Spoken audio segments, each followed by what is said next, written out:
Hello, it's Paula here.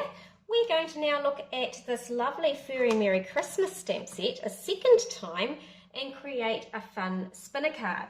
So those that have pre-ordered the kit and have their own stamp set and all the little bits and pieces ready, you are going to be able to take out those pieces and work along with me.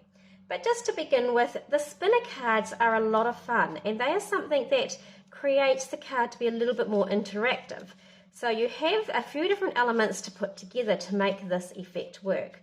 So what we need to do a spinner card is the most essential element, which is a special type of thin cut.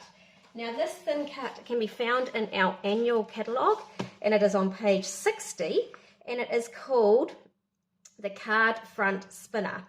Included in this is 3 separate little dies. So I'll show you my set. So you can see what they're like. So I'll just grab it from my little book. So my set has got this base piece, which is actually going to be on the card front. It'll look that direction when you've actually cut it out. And then on the other side, we have got a large circle, which has got little segregated tick marks on it, which shows you how to line up your little stamping efforts, which I will explain later, and then a small circle, which when you cut, you need to cut 2 of these for the card. So that is included in the actual thin cut set itself. Then you need to have little brads. Now we do have brads as well. You get a packet of about 50 for $6, so they're very inexpensive. They're just little silver brads, and they're also on that same page down the bottom here. And they just help you to construct this card. Now those that have pre-ordered have already got these bits and pieces pre-cut for them in their little envelopes. Now I'll just show you another spinner card just to give you a different effect. This is the first one that I ever created. I've still got it, and this was a set that we now do not stock, but it was a little stamp set that created spinner cards specifically. So it had a lot of words that fit nicely into the little spacing. So, and it also had little words for along the side. So when I spin this, I had wishing you a beautiful day, wishing you a special day, wishing you a happy day, and wishing you a magical day, with this lovely little rainbow that's been built on top. So that's just another look at a different type of spinner card and how we've used it to do a title or to do the sentiment on the card. Okay, so I am going to show you how to put these together. The first thing we're going to work on is the card front. Now the card front, when you grab your little envelope, you have got in here, we'll just need to go through and check that you've got everything you need, but you've got your little brad, silver brad, you've got those pieces, as I said, the bigger circle, one of those, and 2 of the smaller circles, and the card front. So we're going to work on this card front first. And obviously it's got a little bit of stamping and colouring in. I did show you in my last video my approach to colouring in. So what I am going to do is I'm going to speed up the video now and do my stamping and colouring in so you can see me do it but not have to go through the laborious process of watching every single step I make. Okay, so I'll pause the video and start again in a slightly faster mode. Okay, the first thing I'm going to do is grab my black ink and I'm going to stamp my lovely little kitten, or you might have chosen to choose the little puppy. Choose a sentiment, pop that in as well, and then you know where you can dot in your different little decorations. I'm just splattering them everywhere just to give a little bit of extra shine all over the page. Now the colours I'm using are the same as what I used for the first card, but I'll run through them again here. The first colour, the red, is the dark red blend. I then go on to use, oh actually I can't remember which order I did it, the green, yes, so the light green blend is the next one. I bring in a little bit of pink later on using the pale pink blend, and I also, for the goldy aspects and for the background of the kitten, for the light brown, I use the gold brown blend. So that is 4 different coloured markers that I use essentially for the kitty. For the string and for the decorations later on, I also bring in the brown grey blend. So that was 5 different shades that you could possibly choose from. As I'm colouring in, I am choosing to use either the dark to do the accentuations first, and then the light end to blend it all together, or I do it the other way around and start off by colouring the whole lot in with the light blend and then accentuate with the darker two blends. It is quite a goldy tone, so it works really well using the dark edge just for our decorations to make them look gold and silver. So I do quite like this brown. It's got a really nice sort of variety of shades in it. I also bring in the brown grey, as I said, to fill in the string, and I'm going to use that one a bit later on our cute little peeping kitten, which we will do shortly. So the colouring in is not particularly difficult. Grab some felts, whatever you've got lying around, and just make sure that your image is looking all colourful and ready to be constructed. We're just about to go on to the next section of putting the card together. Okay, so now that we've got the front card frontage completed, now we need to start working on the inside pieces. So with this big, large circle, you will see there's some little tick marks. Now, they'll be very hard to see on camera, but in your actual one, you'll see there's some tiny little tick marks. If you put an imaginary line from the very center along those tick marks, you'll be splitting out your little segments of where you can put a nice little sentiment. So they're giving actually 6 different spaces. Obviously, with my initial one, I only did 2 spots, so I just did opposites. But if you want to even them out and do every second one, you'll get 3 nicely evened ones. Or if you have a tiny little image, you might do one in every space, which would be 6 little images. So we're going to do a cute little peep of this other little kitty cat who's in a box. So we really only need this top part showing.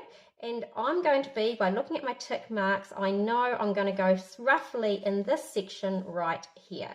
So again, I'm going to get my black ink to do this, inking it up. And then I just make sure that it's in between the 2 little dotted lines in that segment of a triangle, and it should be visible when we put it behind the card. So we've got our cute little face. We're only going to see some of it, which is the idea. So that's kind of sweet. Now you might choose what else you want to have shown when you spin around. Now obviously I've got this little ribbon showing now because I did stamp the entire piece. You could have just stamped a little bit of it. So if I place this here, that's showing me what's going to be shown. So if I spin it around a little bit to this section here, let me just see what's going to be shown in terms of that little bow. So there's a little bit of a bow showing. So I think now I'm going to grab my little stamp set, and I could choose to put a big bow in from it. It's quite hard to see without the backing. Or I could choose to maybe put this little bow here that's got that little cluster coming through. So maybe I might just do that one this time. Or I could do a few little decorations. I've got a few choices here. So maybe, actually, just looking at it, I think I will do a bow.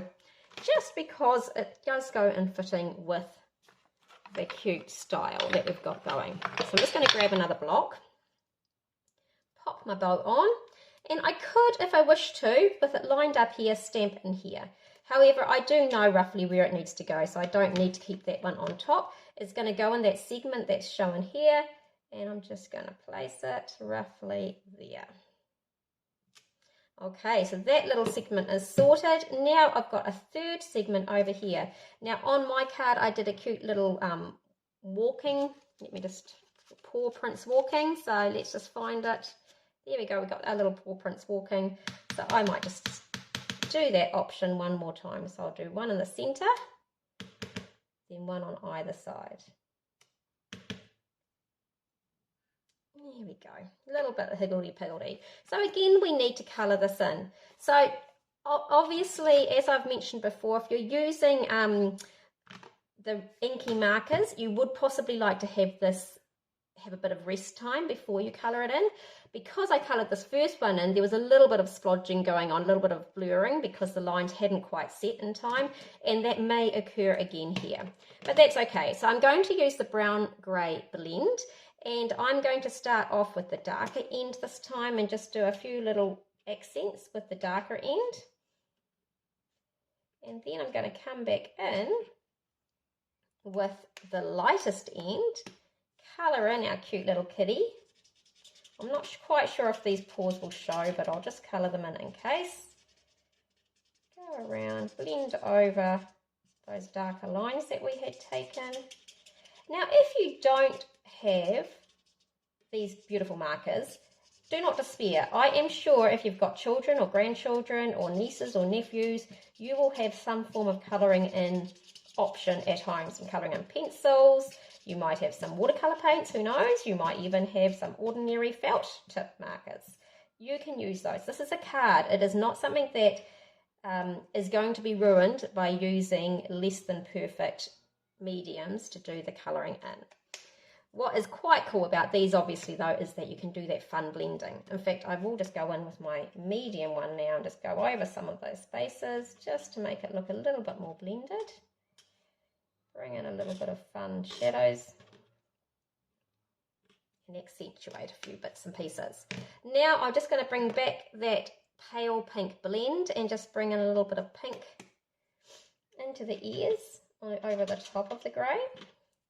And the little cute nose and eyes. Let's just bring in a little bit of green for the eyes.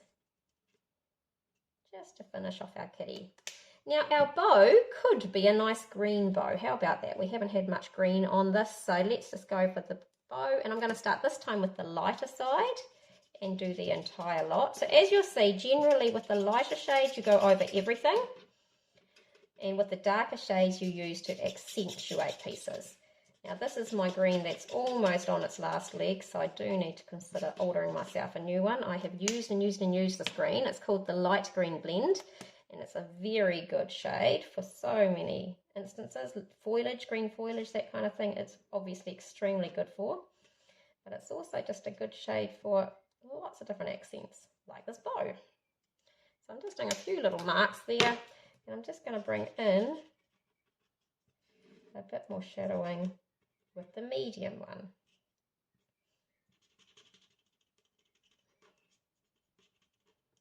I'm just going to make it look a little bit different, just so the light's catching on it, with just a little bit of the pale showing. Now, if I want to make sure it's all blended perfectly, I go back to my light one more time and just make sure the whole lot blends in. And that way we don't have too many lines, we just have different variations of shades showing. Now we have got this little bit of green, this little bit of ribbon showing. I might actually do that one red, just because we might have different presents being wrapped in nearby. So let's just go for a little red bow coming through. That bit might show, so we'll just go right round. Very cute. Rightio, so that's that piece done and ready to be constructed. So the construction is actually a lot easier than you will anticipate. So to begin with, we have these two circles, and what you're going to do is line up one circle on top and one circle underneath. In fact, I just need to punch out that centre bit, that hadn't cut through properly. You may have to do the same on yours. There it is. So we're going to pop that other one underneath, lined up, and then we're just literally going to poke our brad through the hole. And on the back, split open the two pieces, metal pieces, so that it's holding it in place. So the piece that we want to adhere to the front of the card is only this front piece, because if we adhere too much, obviously it won't spin around. Makes sense? So what I'm going to do here is just put a little bit of foam tape on this place here. So instead of ordinary adhesive, we want it to be raised. Now I'll just grab some foam tape.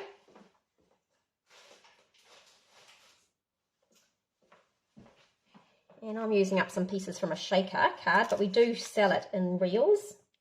So you can cut a piece of foam tape to work. I'm just going to use 3 of these squares just to cover that area. And then to put it in the right spot, just take off the backing, we can just line it up over the top so you can see it peeping through. Very nice and easy. So we're going to line up this, because there's these little dotted lines are going to be our little lining up spot.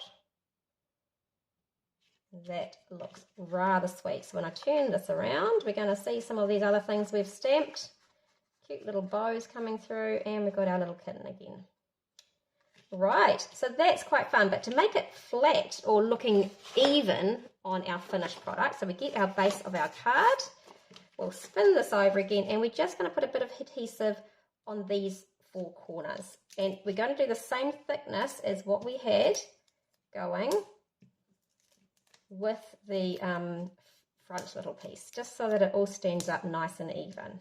I just put a little piece in the middle here and a little piece that's stuck to me over here and over here. Right, so if you don't have foam tape, that is something that is a little essential, but you could perhaps devise a cute little extra panel of card to make it stand out and just stick that on as well. Foam tape, as I say, is pretty inexpensive. I sell it in dots, so circles, or I sell it in reels, and it's between sort of the $9 and $11, $12 mark, so it's not a very expensive item. We'll pop that on there. Now we've got our nicely completed frontage. You know, one thing I did forget to tell you, which would have been a good idea before sticking it together, is to do these little doodling lines coming down to your ornaments. Not a problem, it's going to be easy to do on top of here, but that would have been one little extra tip you could have done. So I'll just grab my journaling pen.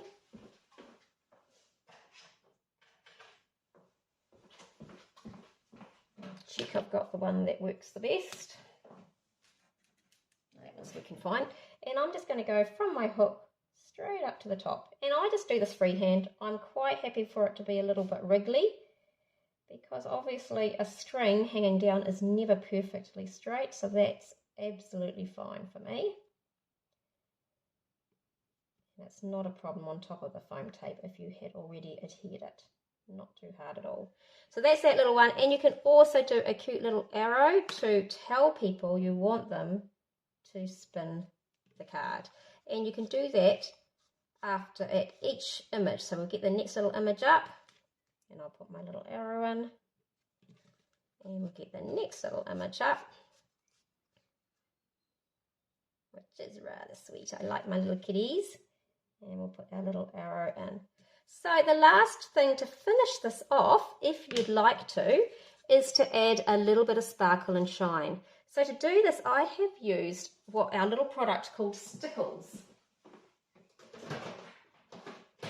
Sorry, I didn't have it handy, but here it is. So I got a little box for my Stickles, and inside here are some of them. And I have got a gold one.